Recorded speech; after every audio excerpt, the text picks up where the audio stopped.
And last year's film, the rave smash hit, The Fighter. It is a great privilege to welcome the producer and star of Contraband. Give a huge Irish welcome to Mark Wahlberg.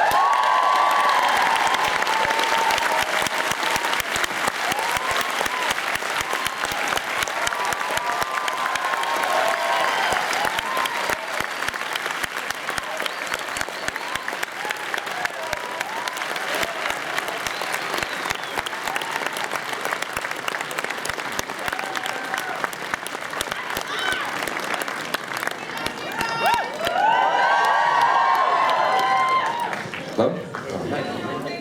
Hi guys. Hi. Welcome to Dublin. I'm very, very happy to be here, despite the fact that I'm very jet lagged. This is your first time, I think. It is. Can you imagine that? I've had a 20-year career, and I've never been invited to Dublin. And your mum's half Irish. Why is that? Yes, my mother's maiden name is McPeck. I always had this. And my dad is half Irish too. We sort of knew that you were Irish. That's why we were sort of expecting you for a while. Why? Because I went to jail?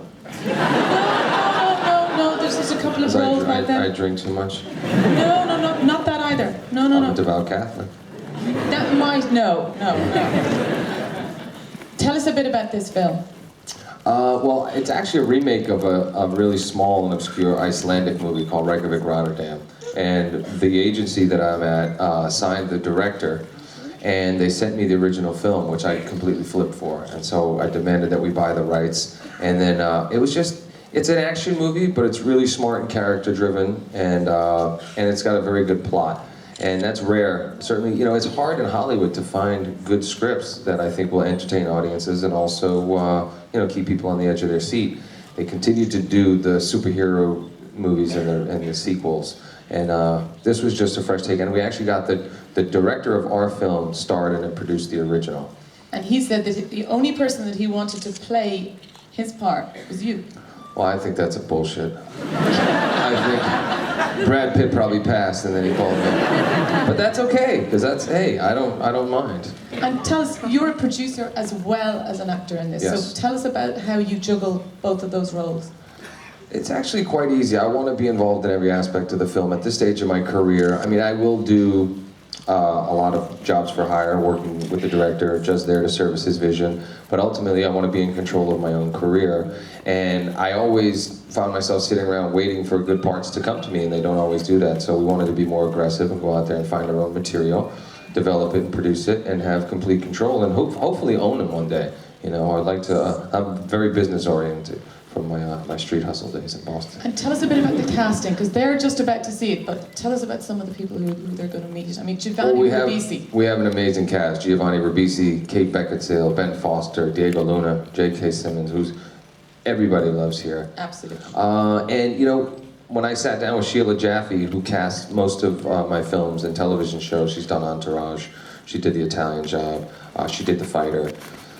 We have a wish list, and we usually set out to kind of go after the people that we like, but then we have like 4 or 5 choices after that. And we literally almost got every single person that we wanted for these parts, and that's, a real credit to the material and also to Baltazar as a filmmaker, because they responded to the material, and then they basically had to sit down with the director and be convinced why they should trust a foreign guy who hasn't made any US films. Well, I've seen his last film, Jar City, which is Fantastic. brilliant film. But he got a lot more money to make this film. Was he? He did. He was like a kid in a candy store. He had never done a movie with a budget more than $3 million. And at one point, this movie was going to be about a $50 or $60 million budget, but we decided, you know what? We really don't need to spend that kind of money. So it's half that. But he gets in there, he's very hands-on, and he knows how to stretch a dollar. So that's why we just hired him to direct the movie with me and Denzel Washington this summer.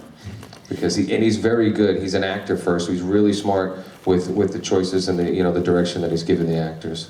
And the other thing that's really unusual is it's brilliantly shot by Barry Ackroyd, who did Hurt Locker. Yes, he's such an amazingly talented guy. And working in a film like this, it has much of an independent spirit. So you're not waiting around. And I did a movie right after this, which was a comedy and has no action.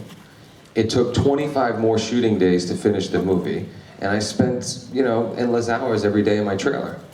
And you know, you get used to working at that pace. I really love working at that pace, and especially when you're the producer and you have to watch the bottom line.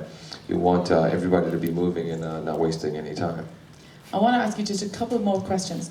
The first one was, you moved, the original was in, or the first film was in Iceland, and you chose to shoot this in New Orleans. Yeah.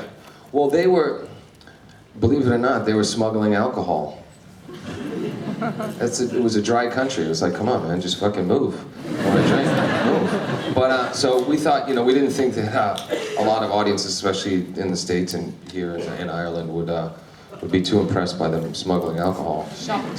So we said, you know, let's move it to New Orleans. And New Orleans obviously is a very inexpensive place to shoot, but most people shoot New Orleans for Mardi Gras, for some other city, or for Mardi Gras or the French Quarter. We wanted to show the kind of the seedier side of New Orleans. I wanted New Orleans to be very much a character in the movie.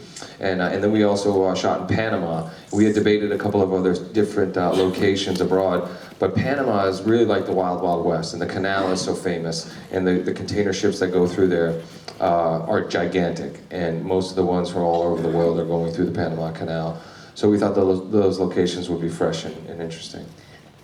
Is it true that the regulations aren't quite as strict in Panama compared to There are in the no States? such regulations whatsoever. It's like, we got off the plane and we were driving around, we're shooting machine guns, and somebody say, hola, how are you? And that was it. That was it. I mean, once they mistook me for Matt Damon. I was like, no, Tom Cruise, man. Come on, get it right. Right, we're going to start them off on this journey.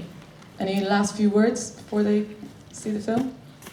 I just wish that my daughter Ella, my son Michael Patrick, my son Brendan Joseph, and my daughter Grace Margaret were here to see this beautiful country. But I will be back.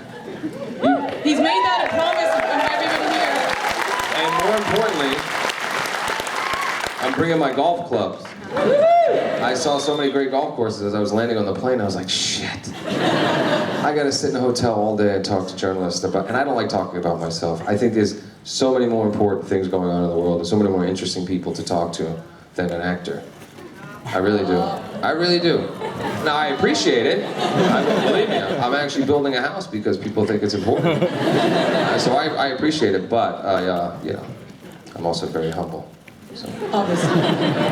God bless you guys. Thank you.